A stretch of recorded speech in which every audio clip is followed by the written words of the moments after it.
The defenders of truth, the defenders of truth. محافظ ہے سچائی کے، محافظ ہے سچائی۔ اہل حق کی ترجمان ویب سائٹ www.thedefendersofTruth.com اور اسی ویب سائٹ کے ذریعے مکمل شرعی ضابطوں کے عین مطابق اکابرین حق کی زیر سرپرستی احباب کی کاوش میں 24 گھنٹے لائیو وائس چینل، جس کو ہم ڈاٹ کے نام سے ہر گھر میں ایمانی شمع روشن کرنے کے عزم کے ساتھ اہل حق کی صداؤں سے ہمہ وقت دینی خدمت کے جذبے سے پیش کرتے ہوئے ہر صاحب ایمان کو دعوت دیتے ہیں۔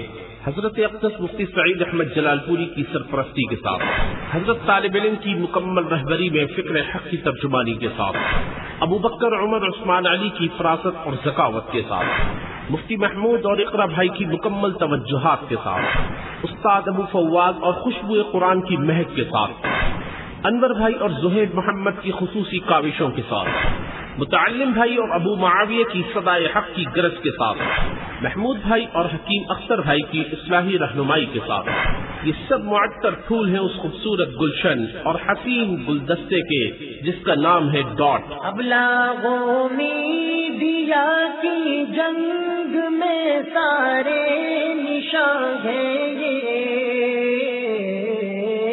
باطل کو سرے میدان جھکایا تھا، جھکائیں گے، اور یہی ہے سچائی کے محافظ کی منزل کے راہی۔ محافظ ہے سچائی کے، محافظ ہے۔ آپ کی آمد کے منتظر سچائی کے محافظ www.thedefendersofTruth.com یعنی thedefendersofTruth.com اور .org۔ السلام علیکم ورحمۃ اللہ وبرکاتہ۔ جی میری آواز آ رہی ہے؟ میری آواز اچھا جی، ماشاء اللہ۔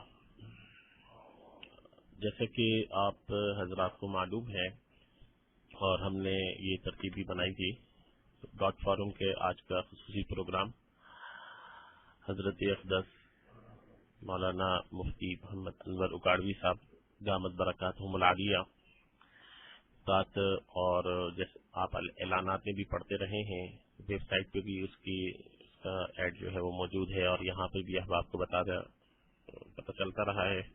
ایک دو دن سے احباب منتظر حضرت کے حوالے سے تعارف تو آپ حضرات کو معلوم ہی ہے۔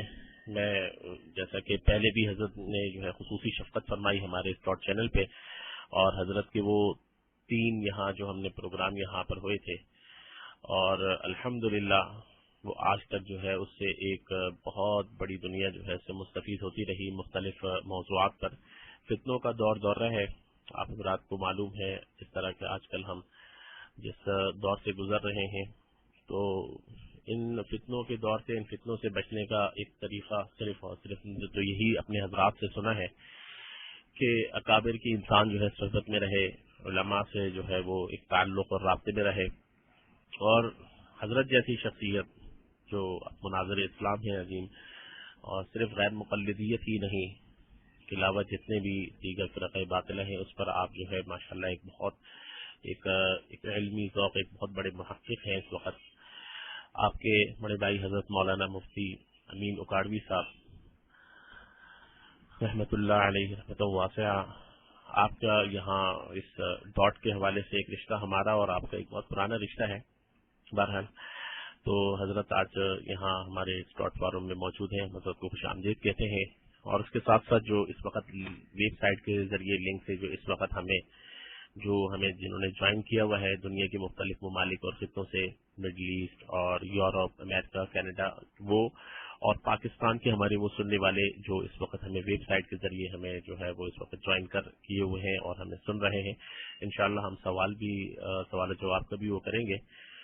تو آج کا جیسا کہ آپ کو معلوم ہے کہ ٹاپک جو ہے فتنہ غامدی، جاوید احمد غامدی، میں جہاں تک جو ہوں اور جو آپ حضرات کے علم میں ہے، اس دور کا سب سے بڑا منکر حدیث ہے، اور اگر میں یہ کہوں کہ پرویز کے بعد بلکہ اس سے بھی 2 ہاتھ آگے ہے، کیونکہ پرویز کے دور میں یہ میڈیا اتنا فاسٹ اور اتنا وہ نہیں ہوا تھا۔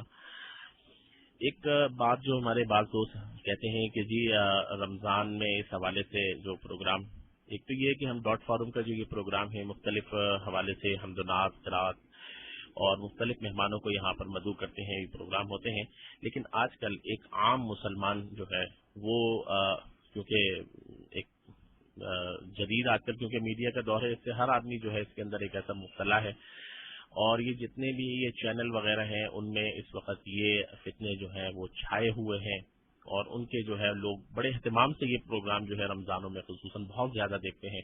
یہ جاوید احمد غامدی ہو گیا، اور یہ پروفیسر نام و نہاد جتنے بھی یہ پروفیسر ڈاکٹر ہیں، تو اللہ تعالی ہمیں جو ہے ان فتنوں سے بچائے۔ اور دین میں اپنے اپنے حوالے سے ہر ایک اپنی ایک تعویل کر رہا ہوتا ہے، جس کے منہ میں جو آ رہا ہوتا ہے وہ بکواس کر رہا ہوتا ہے، اور اسی کو جو ہے یہ جناب روشن خیال اور ماڈرن اسلام کا جو ہے وہ نام دیتے ہیں۔ بہرحال حق کیا ہے وہ انشاءاللہ ہم لیں گے، اور سچائی کے محافظوں کے ساتھ آپ حضرات جو ہے ہماری اس جو ہمارے سننے والے ہیں، آپ کی حوصلہ افزائی اس طرح رہی انشاءاللہ، تو ہم اہل حق کو جو ہمارے اکابرین ہیں ان کو یہاں پر جو ہے مدعو کرتے رہیں گے۔ اور اس کے ساتھ ساتھ جو آپ حضرات کے سوالات ہوں، تو جو ہمارے یہاں اس وقت شفٹ ایڈمن ہے اس وقت وائس آف ٹروتھ بھائی ہو گئے، اور بکر عمر عثمان علی بھائی ہو گئے، اقرا بھائی، ان کو آپ جو ہے پی ایم کر سکتے ہیں جو بھی آپ کو سوال کرنا ہو۔ اس کے ساتھ ساتھ آپ جو ہے ہماری ویب سائٹ www.thedefendersofTruth.com پر آپ جو ہے وہاں پر آپ دیکھیں ہمارا میل ایڈریس بھی آپ کو ملے گا .forum@thedefendersofTruth.com، اس پر جو ہے آپ ہمیں اس پہ بھی آپ ہمیں میسج کر سکتے ہیں، اور اپنی پسند اور ناپسند اور کوئی ایسا سوال جو آپ اس پروگرام کی مناسبت سے کرنا چاہتے ہیں، یا آپ کی کوئی اور وہ ہو جس کو آپ پسند کرتے ہیں پروگرام کو، اس پر اپنی رائے ہمیں ضرور دیجیے گا۔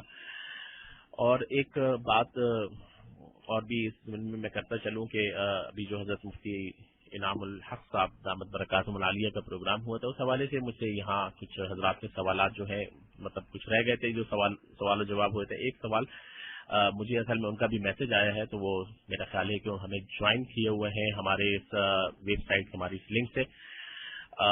انہیلر کے بارے میں تھا، تو وہ سوال اس کا یہی تھا کہ انہیلر جو استعمال کرتے ہیں استما کے جو مریض ہوتے ہیں، جو سانس کی جن کو بیماری ہوتی ہے، تو اس سے جو ہے روزہ جو ہے وہ ختم ہو جاتا ہے، کیونکہ وہ دوائی اندر جاتی ہے، انہیلر استعمال کرتے ہیں۔ دوسرا ایک سوال وہ انہوں نے پوچھا تھا، تو وہ روزے کے فدیے کے حوالے سے، تو ایک سطح فطر کے برابر جو ہے ایک روزے کا جو ہے وہ فدیہ حضرت مفتی صاحب نے بتایا تھا۔ تو یہ سوال میں نے سوالوں کے جو ہے وہ جواب حضرت مفتی صاحب ہی تھے، حضرت مفتی انعام صاحب سے پوچھ کر جو ہے میں نے پوچھ لیے تھے۔ اور اس کے ساتھ ساتھ آج جیسا کہ آپ کو معلوم ہے کہ سوگوار، آج فضا جو ہے پھر سوگوار ہے، اور اہل حق کیا جو ہے آج پھر جو ہے شب خون مارا گیا ہے، ایک بہت بڑی ہستی، بہت بڑی علمی شخصیت، اور میں کیا کہوں، میرے پاس جو ہے وہ پاس نہیں ہے۔ ہم نے اس کو یہاں پر بریک کیا تھا، بریکنگ نیوز ہم نے آپ کو دی تھی یہاں اس چینل کے ذریعے بھی۔ حضرت شیخ الحدیث حضرت مولانا محمد حسن جان صاحب رحمۃ اللہ علیہ کو جو ہے وہ شہید کر دیا گیا ہے افطاری سے چند لمحے قبل۔ تو آج ایک پھر بہت بڑی ایک علمی شخصیت کا جو ہے خون بہایا گیا۔ تو بہرحال ایک اس سوگوارانہ کیفیت میں جو ہے آج ہم یہ پروگرام بھی کر رہے ہیں۔ تو میں اب مائک جو ہے حضرت کے حوالے کرتا ہوں، اور آپ حضرات جو ہے غور سے جو ہے سماعت فرمائیں، اور اس موضوع سے متعلق کوئی جو سوال ہو، اور کوشش کریں گے کہ ہم ٹائم کی نوعیت کو دیکھ کر کہ حضرت کی صحت کا بھی خیال رکھنا ہے اس چیز کو بھی، اور حضرت یہاں موجود ہے انشاءاللہ۔ نیکسٹ بھی ہم پروگرام جو ہے وہ رکھیں گے یہاں انشاءاللہ اسی فارم میں۔ تو حضرت اقدس مولانا مفتی محمد انور اکاڑوی صاحب دامت برکاتہم العالیہ۔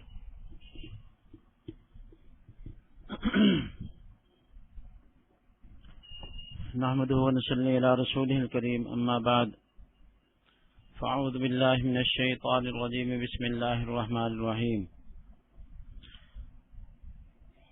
ولو ردوه إلى الرسول وإلى أولي الأمر منهم لعلمه الذين يستنبطونه منهم ولولا فضل الله عليكم ورحمته لاتبعتم الشيطان إلا قليلا.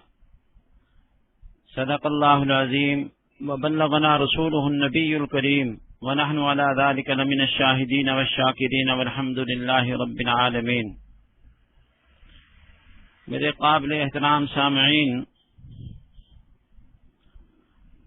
آج کل ایک تحقیق اور نئی ریسرچ کے نام سے بہت بڑے بڑے فتنے کھڑے ہو رہے ہیں۔ یہ بات صحیح ہے کہ تحقیق جو ہے وہ کسی چیز کی کرنی چاہیے، لیکن تحقیق کا طریقہ قرآن پاک نے بتا دیا کہ ہر فن کے ماہرین جو ہیں وہ اس چیز کی تحقیق کرتے ہیں اور غیر ماہر جو ہیں وہ ان کی اتباع کرتے ہیں۔ آج کل یہ طریقہ ہو گیا کہ تمام کے تمام اکابر نے جس مسئلے کو بیان کیا ہے اس کو بھی اپنی تحقیق کی شان کے اوپر چڑھاتے ہیں۔ اور تحقیق کرنے والے کون ہوتے ہیں کہ جن کا تحقیق کے ساتھ علمی طور پہ کوئی تعلق ہی نہیں ہے۔ کوئی ڈاکٹر ہے، کوئی پروفیسر ہے، وہ اپنے آپ کو محقق سمجھتا ہے۔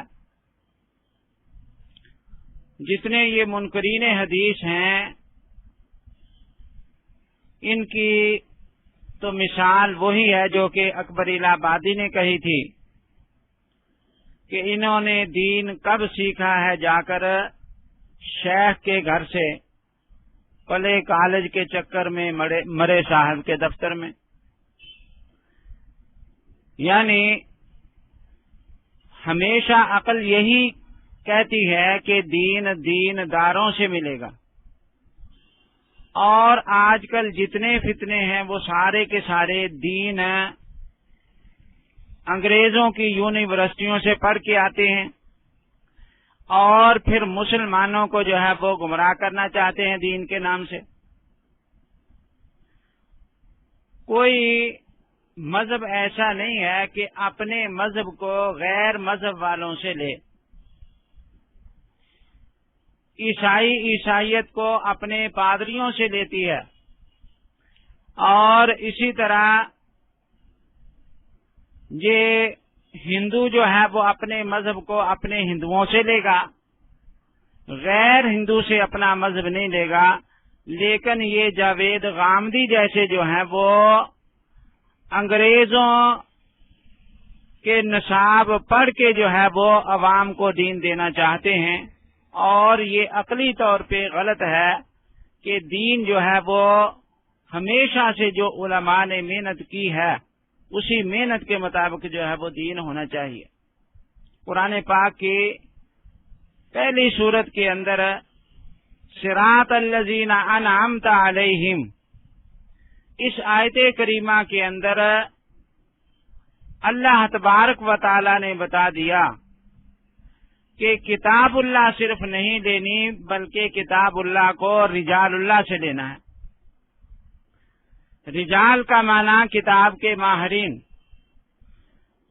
آج کل یہی کہتے ہیں کہ ہم نے کتاب اللہ تو لے لینی ہے لیکن رجال اللہ جو ہے وہ ان کو چھوڑ دینا ہے جنہوں نے دین اب تک پہنچایا، اور یہ بات عقل کے بھی خلاف ہے۔ اگر ان اسلاف پر سے اعتماد اٹھ جائے تو اس اعتماد اٹھنے کی وجہ سے قرآن و سنت سے بھی اعتماد اٹھ جائے گا کہ یہ قرآن بھی جو ہے وہ انہوں نے دیا تھا، تو ہو سکتا ہے کہ اس کے اندر جو ہے وہ انہوں نے گڑبڑ کر دی۔ اب یہ منکرین حدیث عوام کے اندر مختلف قسم کے نظریات پھیلاتے ہیں۔ ایک منکر حدیث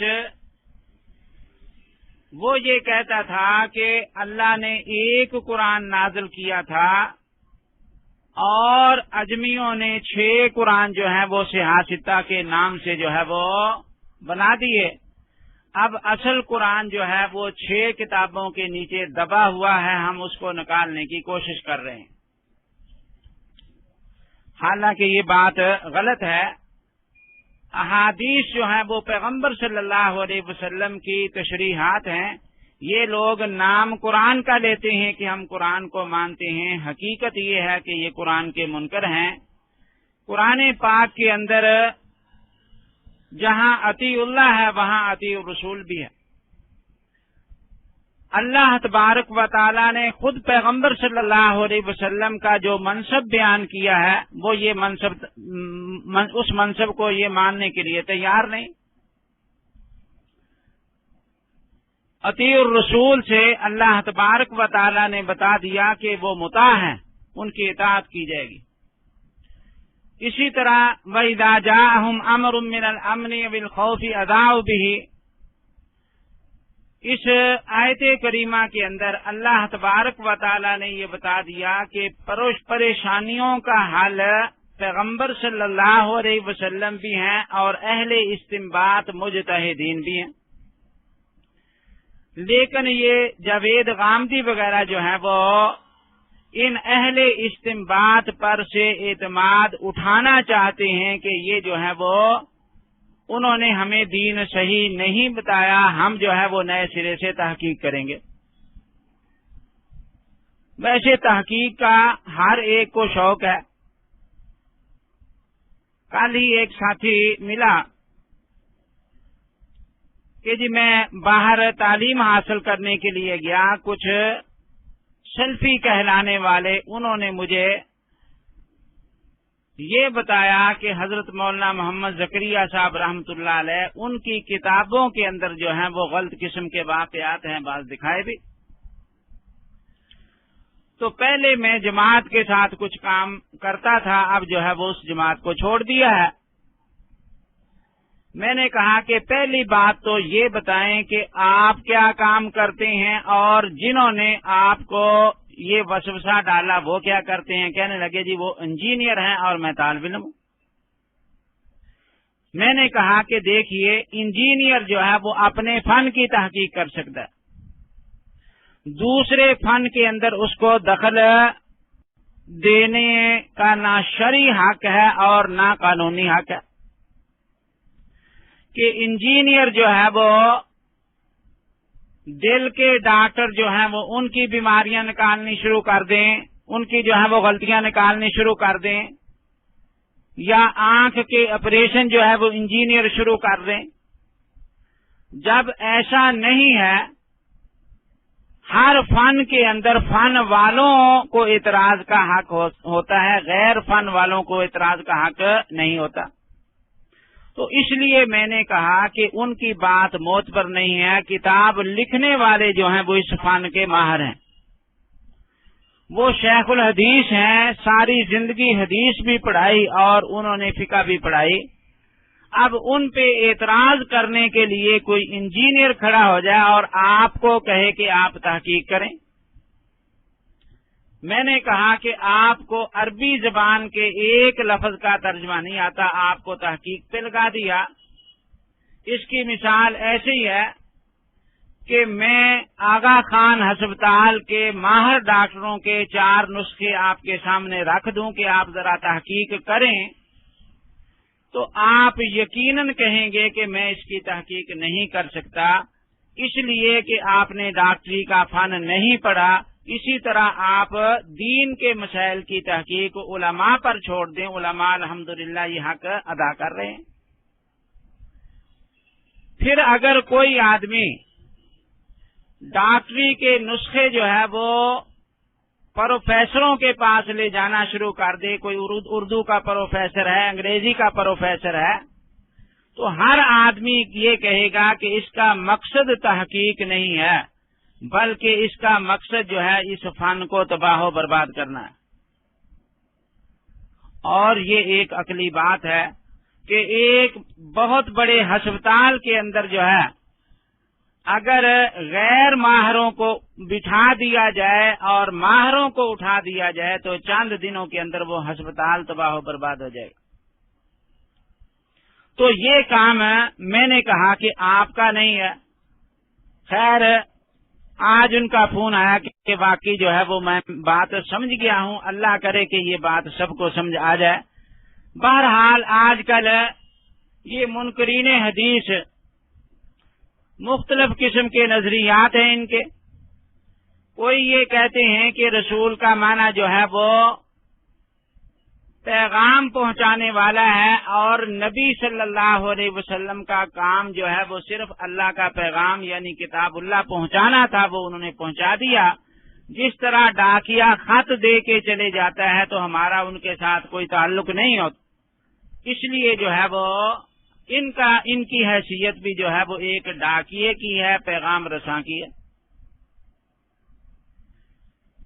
لیکن یہ فرقہ جو ہے نام قرآن کا لیتا ہے اور حقیقت میں قرآن کا منکر ہے، کیونکہ قرآن پاک کے اندر اللہ تبارک و تعالی فرماتے ہیں کہ فلا وربک لا یؤمنون حتی یحکموک فیما شجر بینہم ثم لا یجدوا فی انفسہم حرجا مما قضیت ویسلموا تسلیما، کہ اللہ تعالی فرماتے ہیں کہ آپ کے رب کی قسم ہے اس وقت تک کوئی شخص مومن نہیں ہو سکتا جس وقت تک وہ آپ کو اپنے تمام معاملات کے اندر حکم اور فیصل نہ مانے، اور پھر اس طرح آپ کا فیصلہ مانے کہ ظاہری طور پہ بھی تسلیم کرے، دل کے اندر بھی کچھ کڑن نہ ہو، تو پھر جو ہے وہ ایمان کامل ہوگا۔ اب اللہ تعالی پیغمبر صلی اللہ علیہ وسلم کو حکم کہتے ہیں اور یہ لوگ منکرین حدیث کہتے ہیں کہ ان کی مثال ڈاکیے کی ہے، تو گویا کہ یہ قرآن کا انکار کرنے والے ہیں۔ اللہ تبارک و تعالی دوسری جگہ فرماتے ہیں کہ وَمَا كَانَ لِمُؤْمِنٍ وَلَا مُؤْمِنَةٍ إِذَا قَضَى اللَّهُ وَرَسُولُهُ أَمْرًا أَن يَكُونَ لَهُمُ الْخِيَرَةُ مِنْ أَمْرِهِمْ۔ اس آیت کے اندر اللہ تبارک و تعالی پیغمبر صلی اللہ علیہ وسلم کو قاضی کہتے ہیں کہ وہ فیصلے کرنے والے ہیں، اور کہیں اللہ تبارک و تعالی لِتَحْكُمَ بَيْنَ النَّاسِ فرماتے ہیں تاکہ آپ لوگوں کے درمیان فیصلے کریں، اور اسی طرح کہیں اللہ تبارک و تعالی لِتُبَيِّنَ لِلنَّاسِ فرماتے ہیں کہ احکام اور قرآن کو لوگوں کے سامنے واضح کریں۔ معلوم یہ ہوا کہ حضور اقدس صلی اللہ علیہ وسلم کا منصب قرآن سمجھانا تھا۔ اللہ تبارک و تعالی فرماتے ہیں کہ لقد من اللہ علی المؤمنین اذ بعث فیہم رسولا من انفسہم یتلو علیہم آیاتہ ویزکیہم ویعلمہم الکتاب والحکمہ۔ اس آیت کریمہ کے اندر اللہ تعالیٰ نے بتا دیا کہ پیغمبر صلی اللہ علیہ وسلم الفاظ کی تلاوت کر کے بھی جو ہے امت کو وہ سناتے تھے، الفاظ پہنچاتے تھے، تزکیہ نفس بھی کرتے تھے، اور اسی طرح جو ہے یہ وَيُعَلِّمُهُمُ الْكِتَابَ قرآن کی تعلیم بھی دیتے تھے۔ اب قرآن کی تعلیم سے مراد الفاظ کی تعلیم نہیں ہے بلکہ معنی سمجھاتے تھے۔ بسا اوقات صحابہ کرام رضوان اللہ علیہم اجمعین ایک آیت کا جو ہے وہ معنی نہیں سمجھتے تھے جب تک کہ حضور صلی اللہ علیہ وسلم وضاحت نہ فرماتے، جیسا کہ حضرت عدی بن حاتم کا واقعہ مشہور ہے کہ جس وقت کلو واشربوا حتی یتبین لکم الخیط الابیض من الخیط الاسود اتنی آیت نازل ہوئی، فجر من الفجر کے لفظ نہیں تھے، تو انہوں نے دو رسیاں سیاہ اور سفید جو ہیں وہ رکھ لی، اس وقت تک سحری کھاتے رہتے جس وقت تک پتہ نہ چلتا کہ سیاہ کون سی ہے سفید کون سی ہے۔ حضور صلی اللہ علیہ وسلم کو پتہ چلا تو حضور نے پوچھا کہ اے عدی کیا یہ بات صحیح ہے جو مجھے پہنچی ہے؟ انہوں نے کہا کہ صحیح ہے، قرآن پہ عمل کرتا ہوں۔ تو حضور صلی اللہ علیہ وسلم نے بتایا کہ یہ سیاہ دھاگے اور سفید دھاگے سے مراد یہ نہیں جو تو نے مراد لیے ہیں، بلکہ اس سے افق کی رات کی سیاہی اور صبح صادق کی سفیدی ہے۔ معلوم یہ ہوا کہ پیغمبر صلی اللہ علیہ وسلم نے صرف قرآن نہیں دیا کہ قرآن جیسے تمہیں سمجھ میں آ جائے ویسے سمجھتے رہو، بلکہ قرآن کے معنی بھی سمجھائے۔ تو احادیث جو ہیں وہ قرآن پاک کی فہم کا نام ہے۔ اللہ تبارک و تعالی نے سب سے زیادہ قرآن کی فہم پیغمبر صلی اللہ علیہ وسلم کو عطا فرمائی۔ تو اس لیے یہ کہنا ان کا کہ ان کی مثال جو ہے وہ ڈاکیے کی ہے، یہ بات غلط ہے۔ اللہ تبارک و تعالی ایک جگہ فرماتے ہیں فَلْيَحْذَرِ الَّذِينَ يُخَالِفُونَ عَنْ أَمْرِهِ أَن تُصِيبَهُمْ فِتْنَةٌ أَوْ يُصِيبَهُمْ عَذَابٌ أَلِيمٌ، کہ جو حضور صلی اللہ علیہ وسلم کے حکم کی مخالفت کرتا ہے اس کو جو ہے وہ ڈرنا چاہیے کہ فتنے یا عذاب عظیم کے اندر مبتلا ہو جائے۔ معلوم ہوا کہ ان کی حیثیت جو ڈاکیے کی متعین کرتے ہیں منکرین حدیث، وہ اصل میں منکرین قرآن ہے۔ اسی طرح بعض حضرات منکرین حدیث میں سے وہ یہ نظریہ رکھتے ہیں کہ حضور صلی اللہ علیہ وسلم یہ اطاعت تو ان کی کرنی تھی، لیکن مرکز ملت ہونے کی حیثیت سے یعنی حاکم ہونے کی حیثیت سے، کہ جس وقت حضور موجود تھے حاکم تھے اس وجہ سے ان کی اطاعت تھی، جب دنیا سے چلے گئے تو اب ان کی اطاعت جو ہے وہ ختم ہو گئی۔ یہ منکرین حدیث جو ہیں یہ بھی قرآن پاک کا انکار کرتے ہیں۔ بہت سی آیات کے اندر اللہ تبارک و تعالی نے حضور صلی اللہ علیہ وسلم کی شریعت کو جو ہے وہ عام اور تام فرمایا۔ وَمَا أَرْسَلْنَاكَ إِلَّا رَحْمَةً لِّلْعَالَمِينَ، کہ سارے جہانوں کے لیے اللہ نے رحمت بنایا ہے، تو آپ کی تعلیمات بھی جو ہیں وہ محفوظ رہیں گی۔ وَمَا أَرْسَلْنَاكَ إِلَّا كَافَّةً لِّلنَّاسِ، تمام لوگوں کے لیے آپ کو رسول بنایا ہے، صرف صحابہ کے لیے رسول نہیں بنایا تھا۔ اسی طرح قُلْ يَا أَيُّهَا النَّاسُ إِنِّي رَسُولُ اللَّهِ إِلَيْكُمْ جَمِيعًا، اس آیت کریمہ کے اندر بھی آپ کی عموم نبوت کا ذکر کیا گیا ہے کہ پہلے جو رسول آتے تھے ان کی حیثیت ایک موسمی پھول کی ہوتی تھی، کہ مثلا سردی کا پھول سردی کے اندر بہار دکھاتا ہے، گرمی میں ختم ہو جاتا ہے، گرمی کا جو ہے وہ گرمی کے اندر اپنی بہار دکھاتا ہے، سردی کے اندر ختم ہو جاتا ہے۔ لیکن ہمارے پیغمبر صلی اللہ علیہ وسلم سدا بہار پھول ہیں کہ اب یہاں خزاں نہیں آئے گی۔ اور یہ بات جو ہے یہ باقی عالم کی اقوام جو ہیں اگرچہ اقرار نہیں کرتی لیکن وہ بھی مانتی ہیں، لیکن آج کل یہ غامدی وغیرہ کے فرقے کے لوگ جو ہیں وہ آپ کو یہ ماننے کے لیے تیار نہیں ہے کہ آپ کی نبوت جو ہے وہ عام ہے، اور بہت سے اجماعی مسائل کا جو ہے وہ انکار یہ کرتے ہیں۔ مثلاً حدیث پاک کے اندر آتا ہے کہ جو آدمی اپنا دین بدل دے، مرتد ہو جائے، فقتلوہ، اس کو قتل کر دو۔ تو غامدی صاحب نے بھی اس کے بارے میں یہی لکھا کہ یہ حکم جو ہے وہ امیین کے لیے اور حضور کے زمانے کے مشرکین تک محدود ہے، یہ عام حکم تمام فقہا نے سمجھ لیا، اور ہر زمانے کے اندر جو ہے یہ حد ارتداد جاری کرنے کے لیے تیار رہتے ہیں، حالانکہ یہ حد جو ہے وہ صرف حضور صلی اللہ علیہ وسلم کے زمانے کے ساتھ خاص تھی۔ اب یہ بھی تسلیم کرتے ہیں کہ سارے فقہا جو ہیں وہ ان کے خلاف ہیں۔ اب عوام کو یہ فیصلہ کرنا ہے کہ سارے ماہر فن جو ہیں وہ تو ایک بات بیان کر رہے ہیں، لیکن یہ غامدی صاحب جو ہے وہ ان کے خلاف ہیں، یہ اس کو ماننے کے لیے تیار نہیں، تو گویا کہ اجماع امت کے منکر ہیں۔ قرآن پاک کے اندر اللہ تبارک و تعالی نے فرمایا کہ وَمَن يُشَاقِقِ الرَّسُولَ مِن بَعْدِ مَا تَبَيَّنَ لَهُ الْهُدَىٰ وَيَتَّبِعْ غَيْرَ سَبِيلِ الْمُؤْمِنِينَ نُوَلِّهِ مَا تَوَلَّىٰ وَنُصْلِهِ جَهَنَّمَ وَسَاءَتْ مَصِيرًا۔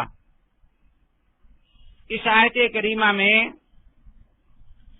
اس امت کے اجماع کو بھی دلیل قرار دیا، سبیل المؤمنین کہ مومنین کا راستہ اس کی بھی اتباع کرنی ضروری ہے۔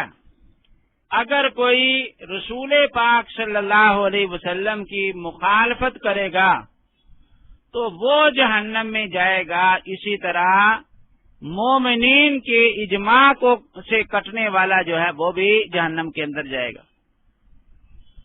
اور حضور اقدس صلی اللہ علیہ وسلم نے فرمایا کہ میری امت جو ہے وہ گمراہی کے اوپر جمع نہیں ہو سکتی۔ اب یہ نئے نئے محققین جو ہیں وہ یہی سمجھتے ہیں کہ آج تک پوری امت جو ہے وہ گمراہی کے اوپر جمع رہی، انہوں نے جو ہے وہ قرآن سمجھا ہی نہیں، آج ہم جو ہے وہ سمجھ رہے ہیں، اور اس ارتداد والی سزا کو جو ہے وہ صرف حضور صلی اللہ علیہ وسلم کے زمانے تک محدود مانتے ہیں، کہتے ہیں کہ اس کے بعد آگے جو ہے یہ سزا نہیں چلے گی۔ تو اس سے جو ہے وہ بہت سی احادیث کا بھی انکار کر دیا۔ حضرت ابو بکر صدیق رضی اللہ تعالی عنہ نے حضور صلی اللہ علیہ وسلم کے دنیا سے تشریف لے جانے کے بعد جن لوگوں نے زکوٰۃ کا انکار کیا، باوجود کہ صحابہ کرام یہی کہتے تھے کہ یہ موقع نہیں ہے لڑائی کا، انہوں نے کہا کہ میں جو ہے وہ نماز اور زکوٰۃ میں فرق کرنے والوں کو قتل کروں گا، اور اگر ایک رسی جو ہے وہ زکوٰۃ کے اندر دیتے تھے وہ نہیں دیں گے تو پھر بھی میں جو ہے وہ ان سے لڑائی کروں گا۔ اور اسی طرح مرتدین کے ساتھ انہوں نے جو ہے وہ جہاد کیا۔ ہمیشہ امت کا جو ہے وہ یہی فیصلہ چلا آ رہا ہے، چاروں مذاہب اس بات کے اوپر متفق ہیں۔ حضور اقدس صلی اللہ علیہ وسلم نے فرمایا کہ شیطان کی مثال ایسی ہے جیسا کہ بھیڑیے کی مثال ہے، اور بھیڑیا بکریوں میں سے اس بکری پر حملہ کرتا ہے جو ریوڑ سے جدا ہو جائے، جو ریوڑ کے ساتھ رہے اس کے اوپر بھیڑیا حملہ نہیں کرتا۔ اسی طرح شیطان اس پہ حملہ کرتا ہے جو کہ اجتماعیت سے کٹ کے علیحدہ ہو جائے۔ انسانوں کا بھیڑیا جو ہے وہ شیطان ہے۔ تو اس سے معلوم یہ ہوا کہ یہ امت کے اجماع سے کٹنے والے لوگ جو ہیں وہ صرف ان اکابرین سے متنفر نہیں کرنا چاہتے بلکہ پورے دین سے متنفر کرنا چاہتے، کیونکہ دین جو ہے اب قرآن پاک کی من مانی یہ تشریح کرتے ہیں، ان کو قرآن جو ہے وہ امت کے اجماع ہی سے ملا ہے، ورنہ کل کو یہ کہہ سکتے ہیں کہ یہ قرآن جو ہے وہ قرآن نہیں جو حضور صلی اللہ علیہ وسلم پر نازل ہوا تھا۔ بڑے اہم مسائل جو ہیں وہ اگر امت ان کے خلاف جو ہے وہ اجماع کر لیا تو ہو سکتا ہے کہ یہ بھی کوئی جعلی قرآن کے اوپر اجماع کر لیا ہو، تو یہ انتہائی خطرناک فتنہ ہے، نام قرآن کا لیتا ہے اور قرآن کو بھی جو ہے وہ ختم کرنا چاہتا ہے۔ وہ ہمارے ایک بزرگ حضرت مولانا عبدالعزیز صاحب رائے پوری رحمۃ اللہ علیہ، حضرت شاہ عبد القادر صاحب رائے پوری رحمۃ اللہ علیہ کے خلیفہ تھے چیچا وطنی کے اندر۔ ایک منکر حدیث ان کے پاس آیا، آ کے کہتا جی یہ قرآن پہلے ہے یا حدیث پہلے ہے، اللہ کے نبی پہلے ہیں؟ وہ سمجھ گیا کہ یہ منکر حدیث ہے، تو حضرت نے فرمایا کہ بھئی حدیث پہلے ہے، پیغمبر پہلے ہیں۔ کہنے لگا جی ذرا سوچ کے بات کریں۔ حضرت نے فرمایا کہ بالکل سوچ کے کر رہا ہوں۔ کہتا ہے قرآن کے اندر اطیع اللہ و اطیع الرسول، پہلے اطیع اللہ آیا ہے، بعد کے اندر اطیع الرسول آیا ہے. آپ پہلے کہتے ہیں کہ رسول ہے. قرآن کی ترتیب آپ نے بدل دی.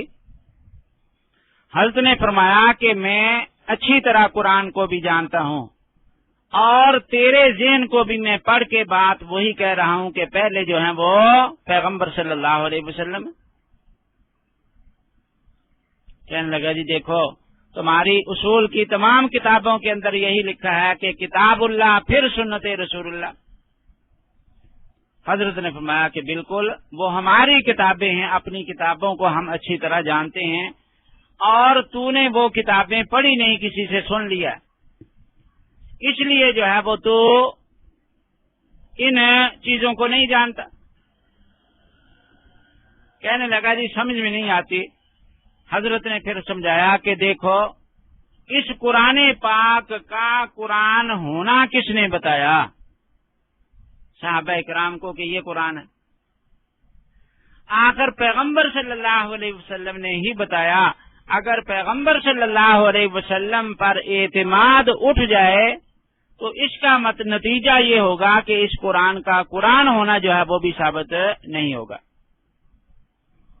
اور یہ بات بڑی اہم ہے کہ وہ جو قرآن کے اندر ترتیب ہے مراتب کے اعتبار سے ہے، لیکن ہمارے تک پہنچنے کے اعتبار سے پہلے پیغمبر ہیں. بلکہ میں یہ کہا کرتا ہوں کہ ہم تک قرآن اور احادیث صحاح جو پہنچی ہیں ان کے پہنچانے والے جو ہیں یہ علماء امت ہی ہیں. مجھے بھی ایک آدمی پوچھنے لگا کہ جی نبی پہلے ہیں یا علماء پہلے ہیں، فقہا پہلے ہیں؟ تو میں نے بھی وہی جواب دیا. میں نے کہا کہ فقہا پہلے ہیں. کہتے توبہ کرو. میں نے کہا کیوں؟ کہتا ہے کہ نبی کا مقام اونچا ہے. میں نے کہا میں نے کب کہا ہے کہ فقہا کا مقام نبی سے اونچا ہے؟ تو نے پوچھا ہے کہ پہلے کون ہے، تو ہمارے اعتبار سے ہمارا تعلق پہلے فقہا کے ساتھ ہے اور اس کے بعد فقہا نے ہمارا تعلق پیغمبر صلی اللہ علیہ وسلم سے قائم کیا.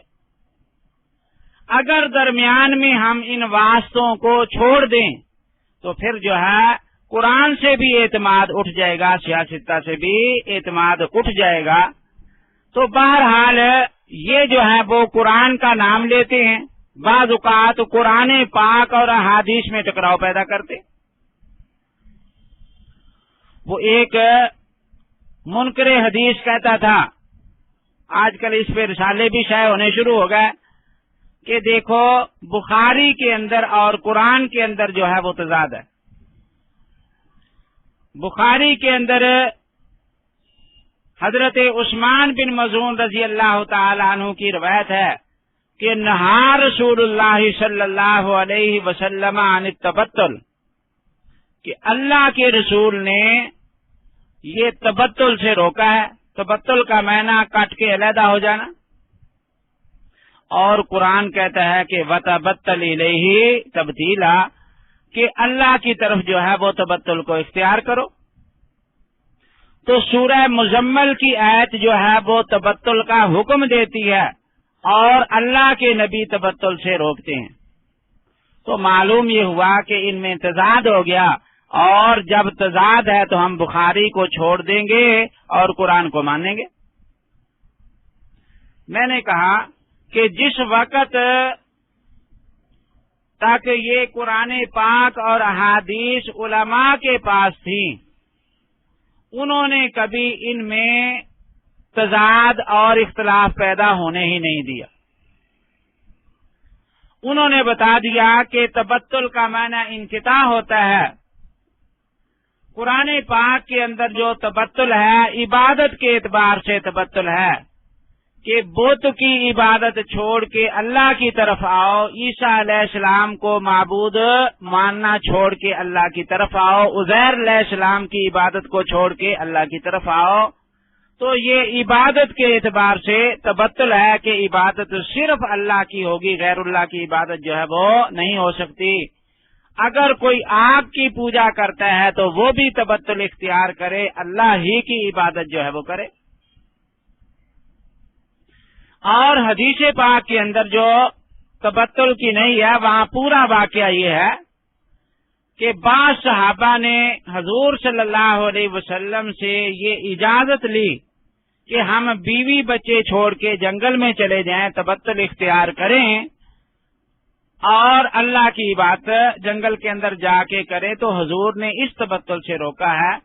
معلوم یہ ہوا کہ قرآن کے اندر جس تبتل کا ذکر ہے وہ اور ہے، حدیث کے اندر اور ہے۔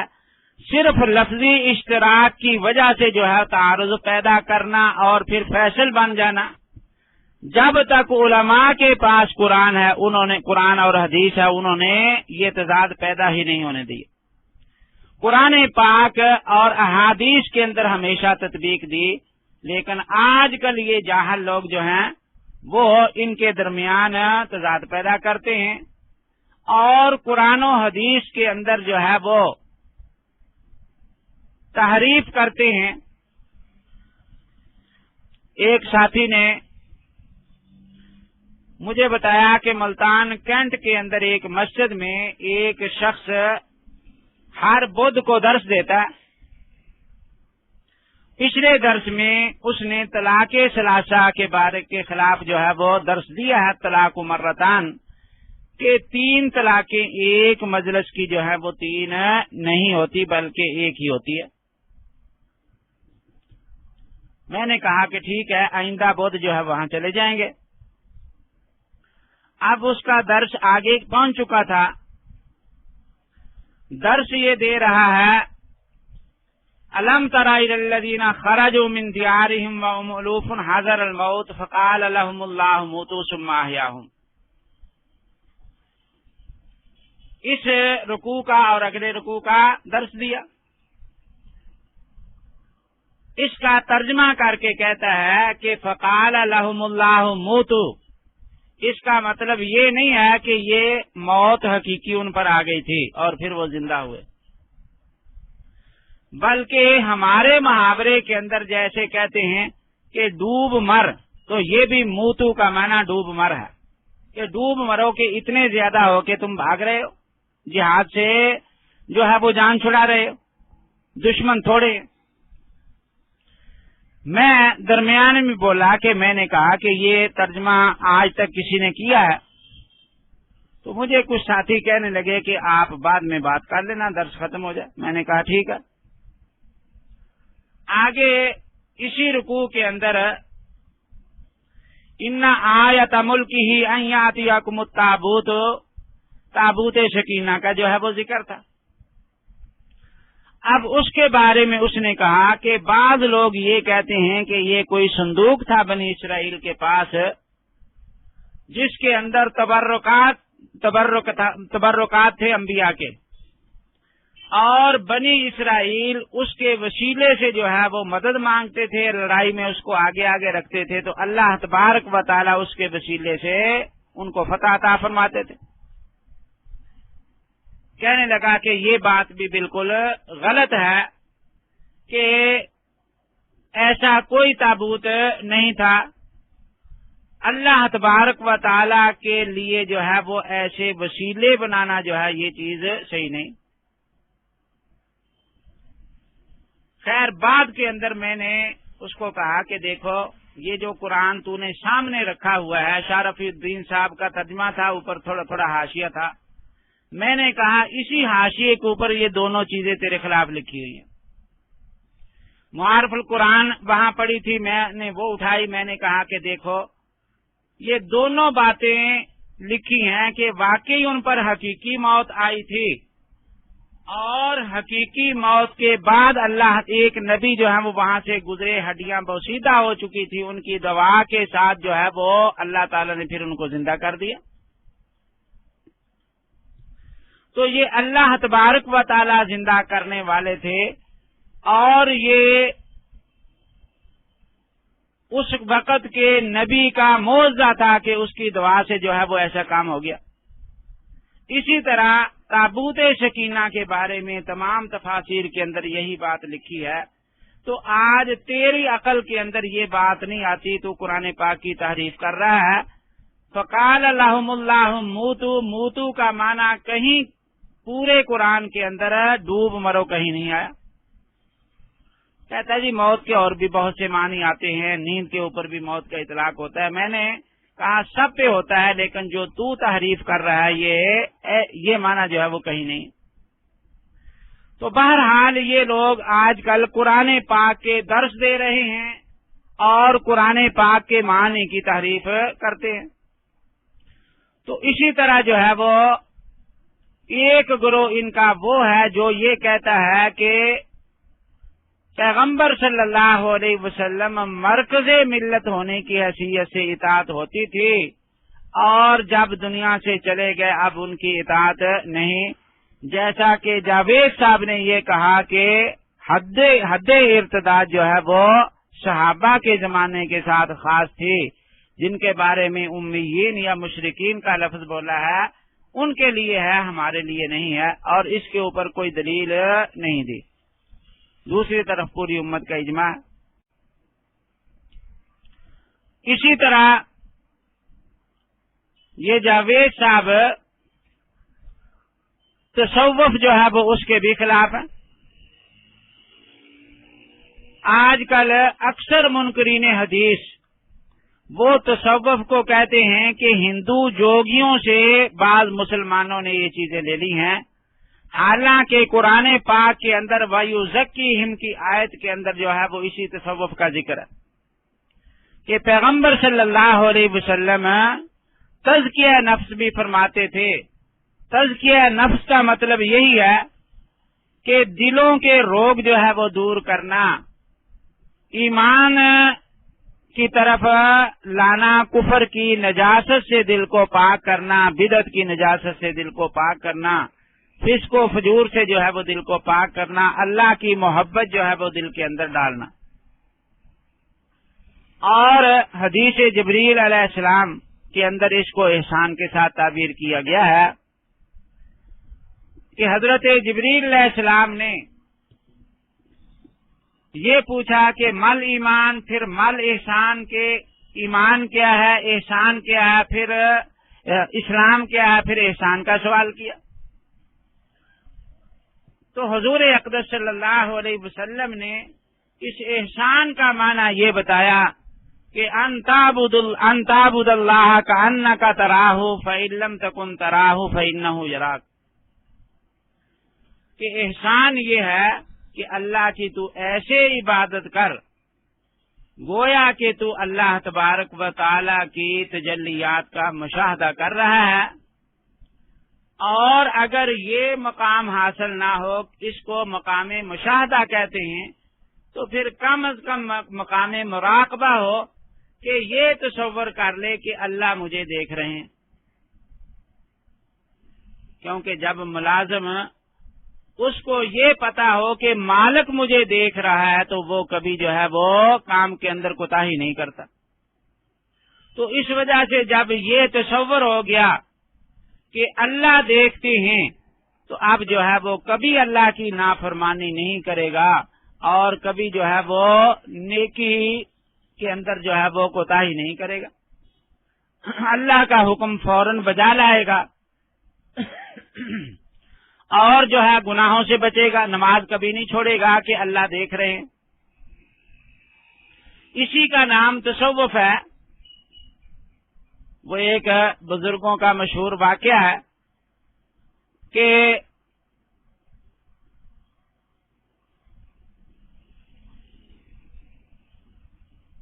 ان کے کچھ مرید تھے، ایک نیا مرید نوجوان بیعت ہوا، چند ہی دنوں کے بعد پیر صاحب نے ان کو جو ہے وہ خلافت دے دی۔ بہت سے لوگ جو ہیں وہ کوئی 4 سال سے، کوئی 6 سال سے، کوئی 10 سال سے مرید تھا، ذکر اذکار کر رہے تھے، لیکن ان کو خلافت نہیں ملی۔ شیطان انسان کا دشمن ہے، ان کے دلوں کے اندر یہ وسوسہ ڈالا کہ دیکھو پیر صاحب نے تمہارے ساتھ انصاف نہیں کیا، کہ اتنے عرصے کے تم یہاں بیٹھے ہو، تمہیں خلافت نہیں دی، اور یہ نوجوان یہ چند دن ابھی آیا ہے تو فوراً اس کو خلافت دے دی۔ پیر صاحب کو بھی یہ بات پتہ چلی تو انہوں نے سمجھانے کی کوشش کی کہ دیکھو یہ اللہ تعالی کی دین ہوتی ہے، اللہ تعالیٰ جس کو چاہے دے دے۔ تم کافی عرصے سے میرے پاس بیٹھے ہوئے ہو، ذکر اذکار کرتے ہو، لیکن تمہاری مثال گیلی لکڑی کی ہے کہ میں خشک کرنے کی کوشش کرتا ہوں، خشک نہیں ہو رہی، تاکہ یاد الہی کی آگ لگا دو۔ اور وہ آیا، اس کی مثال خشک لکڑی تھی، میں نے یاد الہی کی آگ لگائی تو فوراً جو ہے وہ دل روشن ہو گیا، تو میں نے اس کو اجازت دے دی۔ لیکن سمجھانے کے باوجود بھی وہ مرید جو ہیں وہ نہ سمجھے۔ آخر پیر صاحب نے ایک دن ایک اور طریقہ اختیار کیا کہ خانقاہ کے اندر جتنے مرید تھے ہر ایک کو ایک ایک چوزا اور ایک چھری دی کہ جلدی جلدی جو ہے وہ اس کو ذبح کر کے لاؤ، لیکن شرط یہ ہے کہ ایسی جگہ ذبح کرو جہاں تمہیں کوئی دیکھتا نہ ہو۔ تو سارے مرید جو ہیں وہ بھاگے، کوئی کسی دیوار کی اوٹ میں، کوئی کسی درخت کی اوٹ میں چھری پھیر کے جو ہے وہ چوزا لے کے حاضر ہو گیا، لیکن جس کو خلافت ملی تھی وہ نہیں آیا۔ اب ان کو جو ہے وہ اور اس کے خلاف جو ہے وہ کام کرنے کا موقع مل گیا کہ پیر صاحب سے کہہ رہے ہیں کہ پیر جی دیکھا ہم کتنے فرما بردار ہیں، ہم فوراً جو ہے وہ 5-10 منٹ کے اندر جو ہے وہ چوزا حلال کر کے آپ کی خدمت میں پیش کر دیا، اور اس کو گھنٹہ 2 گھنٹے ہو گئے ہیں ابھی تک نہیں آیا۔ پیر صاحب نے کہا بھئی انتظار کر لو، تو خیر انتظار کرتے رہے، دوپہر ہو گئی، عصر ہو گئی، اب مغرب قریب ہو گئی، تو مغرب کے قریب وہ بیچارہ اس حالت میں آ رہا ہے کہ کانپتا ہے اور چوزا زندہ کا زندہ ہاتھ کے اندر ہے۔ ان کو جو ہے وہ اور موقع مل گیا کہ دیکھا جی سارا دن ضائع کر دیا اور پھر بھی آپ کا حکم نہیں مانا اور آپ نے اس کو خلافت دے دی۔ پیر صاحب نے کہا بھی ٹھہر جاؤ، وہ آتا ہے اس کو پوچھ لیں۔ قریب بلایا، بھی کیا بات ہوئی، سارا دن ضائع کر دیا اور پھر بھی جو ہے وہ چوزا جو ہے ذبح نہیں کیا؟ تو اس نے کانپتے کانپتے کہا کہ حضرت آپ نے یہ فرمایا تھا کہ ایسی جگہ ذبح کرنا جہاں کوئی دیکھتا نہ ہو، مجھے ایسی جگہ ملی نہیں، کیونکہ جہاں گیا ہوں اللہ جو ہے وہ دیکھتے تھے۔ اب پیر صاحب نے دوسرے مریدوں سے کہا کہ دیکھو اب تم ہی بتاؤ کہ کیا یہ خلافت کا اہل ہے یا نہیں، کیونکہ اس کو جو ہے وہ مقام مشاہدہ حاصل ہو گیا ہے کہ ہر جگہ اللہ تعالیٰ کی تجلیات اس کو نظر آ رہی۔ اب جو ہے وہ دوسروں کی سمجھ میں آیا کہ واقعی جو ہے اس کا مقام جو ہے وہ ہم سے اونچا ہے۔ تو یہ چیز پیدا کرنا کہ اللہ جو ہے وہ ہر وقت دیکھتے ہیں، اسی کو احسان اور تصوف کہا جاتا ہے۔ یاد رکھیں کہ دنیا کے اندر یہی چیز جو ہے وہ گناہوں کو چھڑانے والی ہے اور نیکی کے اوپر رغبت دلانے والی، ورنہ دنیا کے قانون نافذ کرنے کے ادارے جو ہیں دن کی روشنی کے اندر تو وہ اپنا قانون نافذ کر سکتے ہیں، رات کی تاریکی میں ان کا قانون نہیں چلے گا۔ ایک نوجوان جوڑا جو ہے وہ رات کی تاریکی میں تنہائی کے اندر بیٹھا ہے، کوئی آدمی دیکھنے والا نہیں، گناہ کے سارے اسباب ہیں، لیکن جب یہ ذہن کے اندر آ گیا کہ اللہ دیکھتے ہیں تو انشاءاللہ اس کی وجہ سے جو ہے وہ کبھی گناہ کے اندر مبتلا نہیں ہوگا۔ تو اسی کو حضور اقدس صلی اللہ علیہ وسلم نے اور حضرت جبریل علیہ السلام نے احسان کے ساتھ ذکر فرمایا. دیکھیے جس طرح جسمانی بیماریاں ہیں، روحانی بیماریاں بھی ہیں. جسمانی معالج اللہ تبارک و تعالی نے پیدا فرمائے تو اللہ نے روحانی معالج بھی پیدا فرمائے. بخار ہو گیا، نزلہ ہو گیا، کھانسی ہو گئی، ہم ڈاکٹر کے پاس جاتے ہیں، لیکن روحانی بیماریاں جو ہیں وہ اس سے زیادہ خطرناک ہیں. روحانی بیماریاں کیا ہے؟ حب مال ہے، حب جاہ ہے. اب حب جاہ کے نظارے ہیں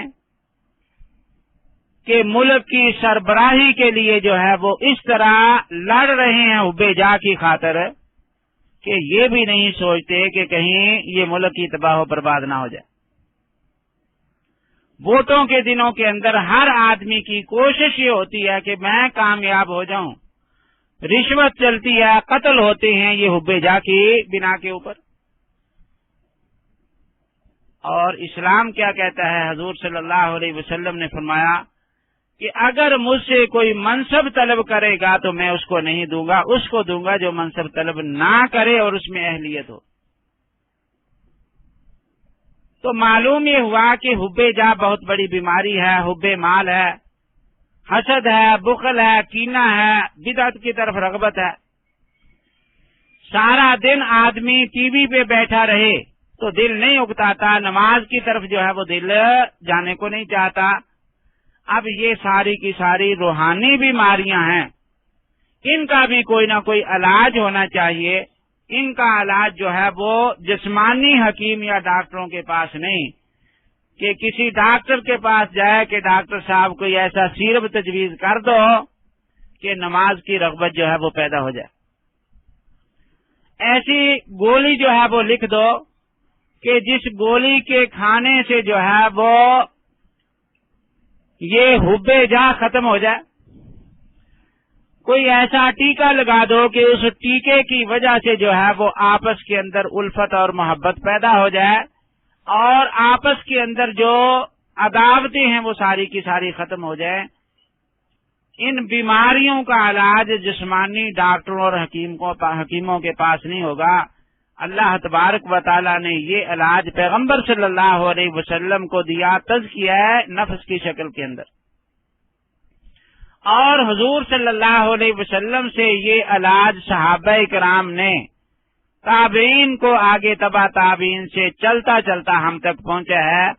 یاد رکھیں کہ جس طرح قرآن پاک ہم نے بلا واسطہ حضور سے نہیں لیا، اسی طرح تزکیہ نفس جو ہے وہ بھی ہم نے بلا واسطہ نہیں لیا.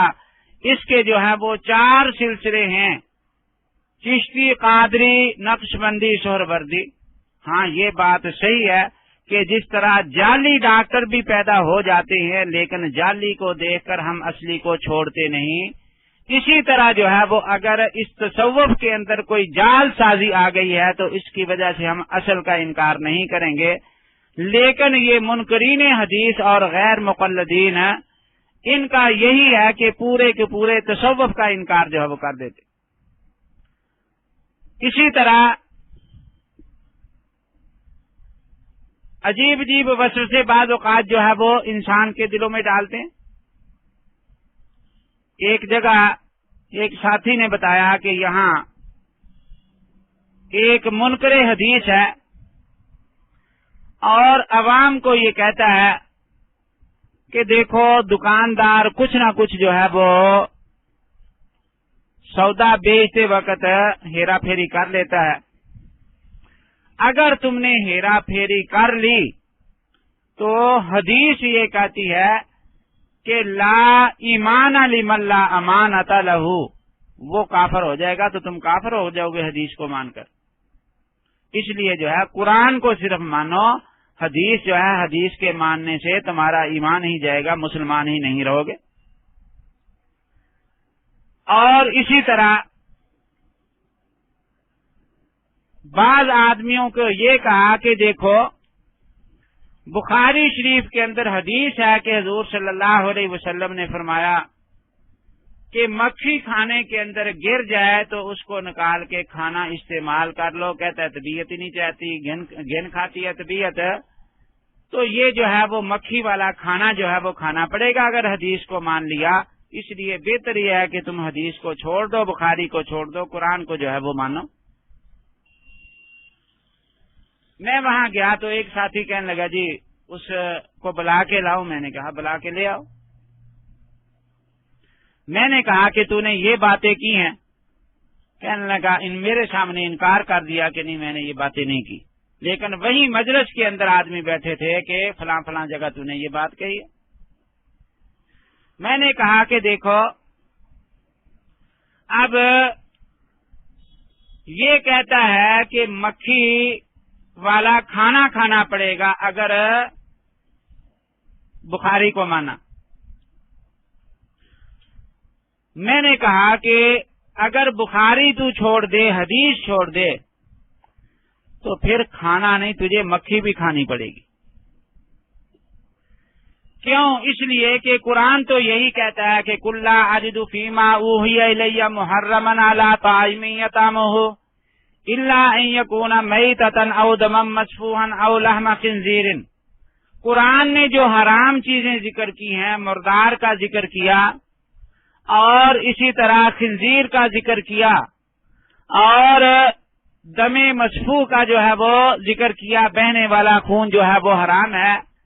ما اہل لغیر اللہ، جو غیر اللہ کے نامزد کر کے جو ہے وہ جانور ذبح کیا جائے اس کو حرام قرار دیا ہے. اور اسی طرح دوسری جگہ خمر کو حلال کیا، حرام قرار دیا ہے. اور میتا کی اور بھی صورتیں ذکر کی کہ پہاڑی سے گرنے والا یا کسی کو سینگ مار کے کسی نے مار دیا تو ایسے جانوروں کا ذکر کیا ہے. میں نے کہا پورے قرآن کے اندر مکھی کی حرمت نہیں ہے. اب اگر حدیث چھوڑتا ہے تو یہ کہتا ہے کہ قرآن ماننا ہے تو پھر قرآن کے اعتبار سے کھانا نہیں، مکھی بھی تجھے کھانی پڑے گی، ورنہ اس کی حرمت جو ہے وہ کسی ایسے دکھا دے. بلکہ میں نے کہا کہ تجھے گندگی بھی میں آج کھلا کے جاؤں گا. ہر چیز کی حرمت ثابت کر، گدھے کی حرمت قرآن سے ثابت کر، ورنہ جو ہے وہ میں تجھے گدھا بھی کھلا کے جاؤں گا. مجھے کہتا ہے کہ بڑی بد تہذیبی کی باتیں کرتا ہے تو. میں یہ تیری وجہ سے کرتا ہوں کہ تو جو ہے حدیث کے خلاف جو ہے وہ ایسی باتیں کر رہا ہے. اور یہ بات کہ لا ایمان لمن لا امانت لہ، تو دکانداروں کو کہتا ہے کہ کچھ نہ کچھ خیانت ہو جاتی ہے تو پھر کافر ہو جائے گا. میں نے کہا کہ اصل بات یہی ہے کہ جب تک ماہرین فن کے پاس جو ہے وہ کوئی چیز رہتی ہے تو وہ اس کو اچھی طرح سمجھتے ہیں. حدیث جب تک ماہرین کے پاس تھی انہوں نے کبھی جو ہے وہ دکانداروں کو کافر نہیں کہا. انہوں نے بتا دیا کہ لا ایمانہ کے اندر جو ہے وہ کمال ایمان کی نفی ہے، نفس ایمان کی نفی نہیں ہے. تو اس کا مطلب یہ ہوگا کہ جھوٹ بولنے سے ایمان میں نقصان ہوگا، یہ مطلب نہیں کہ وہ کافر ہو جائے گا. میں نے کہا کہ چلو اگر تو نے یہی مفہوم بیان کیا ہے، اب تو نے قرآن کے اوپر جو ہے وہ عمل کرانا ہے. تو قرآن پاک کے اندر تو یہ ہے کہ وَمَن لَّمْ يَحْكُم بِمَا أَنزَلَ اللَّهُ فَأُولَٰئِكَ هُمُ الْكَافِرُونَ. اب جو ہے جس نے جھوٹ بولا، قرآن کی مخالفت کی، پھر بھی جو ہے وہ کافر بن گیا قرآن کی وجہ سے. تو اب جو ہے وہ آج بخاری چھڑا رہا ہے، کل کو جو ہے وہ قرآن بھی لوگوں سے چھڑائے گا. تو بہرحال یہ گروہ جو ہیں وہ ایسے ہی ہیں کہ عوام کے اندر غلط قسم کے وسوسے پیدا کرتے ہیں، قرآن کا حدیث بگاڑتے ہیں، حدیث کا مفہوم بگاڑتے ہیں. تو جاوید غامدی صاحب جو ہیں وہ انہوں نے اسی طرح بہت سے اجماعی مسائل جو ہیں وہ ان کا بھی انکار کر دیا. ان میں سے ایک یہ کہ اگر کوئی شادی شدہ مرد جو ہے وہ زنا کر لے یا عورت زنا کر لے، اس کا ارتکاب کر لے، تو اس کو سنگسار کرنے کا حکم جو ہے یہ کوئی طور پہ نہیں تھا، ویسے تعزیر کے طور پہ.